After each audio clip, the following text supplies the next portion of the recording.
Importance of book keeping importance of book keeping हमें क्यों maintain करनी चाहिए। सी आइडियली अगर मैं पॉइंट वाइज बताऊँ तो ये सारे पॉइंट पढ़ने में बहुत इजी है, लेकिन मैं आपको ऊपर ऊपर से बता देता हूँ so that it will help you to clear out this point, है ना। आप उनको अपने ओन से भी एक्सप्लेन कर सकते हो। सी अल्टीमेटली इम्पोर्टेंस क्या है इसका बुक कीपिंग का। फर्स्ट ऑफ ऑल रिकॉर्ड यानी कि आप कोई भी ट्रांजैक्शन रिकॉर्ड करते हो तो आप उसे फ्यूचर में अगर आपसे कोई पूछा जाए तो आप उसे प्रेजेंट कर सकते हो, बता सकते हो कि आपने ये पैसा किस लिए खर्चा किया। और वो कब पॉसिबल होगा, जब आपने उसे कहीं पे रिकॉर्ड किया है यानी लिख के रखा है, उसकी एंट्री पास की है। ठीक है, अकाउंटिंग में हम बोलते हैं कि अगर मैंने एंट्री पास किया तो मैं कल को उसे जस्टिफाई कर सकता हूँ आफ्टर सम टाइम पीरियड। कभी भी मुझे पूछो तो मैं अपने पास्ट की कोई भी एंट्री को एक्सप्लेन कर सकता हूँ, इसके लिए मुझे वो एंट्री रिकॉर्ड करनी पड़ेगी। ठीक है, फाइनेंशियल इन्फॉर्मेशन, यहाँ पे ओनली फाइनेंशियल इन्फॉर्मेशन ही आपको डिस्क्लोज करनी है, आपके दूसरे जो भी है नॉन मॉनेटरी ट्रांजेक्शन उन्हें आप यहाँ पे डिस्क्लोज नहीं कर दो। थर्ड है डिसीजन मेकिंग। ये फाइनेंशियल इन्फॉर्मेशन आपको डिसीजन मेकिंग में हेल्प करती है। अगर आपको कल को कोई बड़ा एक्सपेंस करना है तो आप क्या देखोगे कि भाई मेरे पास कितना पैसा अवेलेबल है, मेरे प्रॉफिट क्या है, मेरी लायबिलिटी क्या है, ये सारा सब कुछ आपको कब पता चलेगा। ये पता चलता है जब आप उसे प्रॉपरली रिकॉर्ड करते हो। आप सारा डेटा रिकॉर्ड करोगे तो वो आपको फाइनेंशियल डिसीजन मेकिंग में हेल्प करेगा।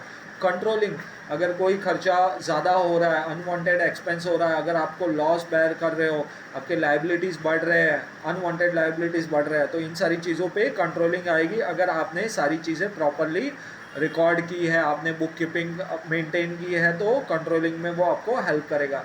एविडेंस, कल को अगर कोई केस होता है, कोर्ट में कोई केस होता है या कोई गवर्नमेंट अथॉरिटी से कोई क्वेरी आती है, नोटिस आती है, तो आप इन डॉक्यूमेंट को एज अ एविडेंस वहाँ पे प्रेजेंट कर सकते हो।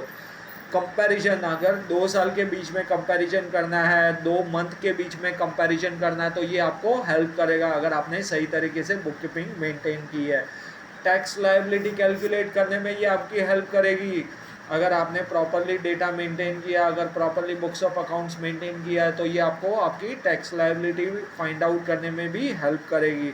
ठीक है, तो इसी तरह हमें सारे पॉइंट्स को एक बार फिर से देखना है। रिकॉर्ड करना है, रिकॉर्डिंग में हेल्प करेगा आपको, फ्यूचर में ये हेल्प करेगा। रिकॉर्डिंग फाइनेंशियल इन्फॉर्मेशन में हेल्प करता है, डिसीजन मेकिंग लेने में हेल्प करता है, मुझे टैक्स लायबिलिटी ढूंढने में हेल्प करता है, ये एविडेंस के तौर पे काम करता है। ये comparison 2 month, 2 weeks, 2 months, 2 years, है ना, या मल्टीपल ईयर्स, 5 सालों का डेटा को एक साथ कंपेयर कर सकते हो। आपकी कंपनी अभी किस लेवल पे है, आपके ऑर्गेनाइजेशन कितने हर साल ईयर बाय ईयर कैसे प्रॉफिट में है या लॉस में है, वो आप डेटा कंपैरिजन कर सकते हो। आपको टैक्स लायबिलिटी ढूंढने में हेल्प करता है। ये है इनके इम्पोर्टेंस ऑफ बुक कीपिंग, जो कि आपको हेल्प करेगा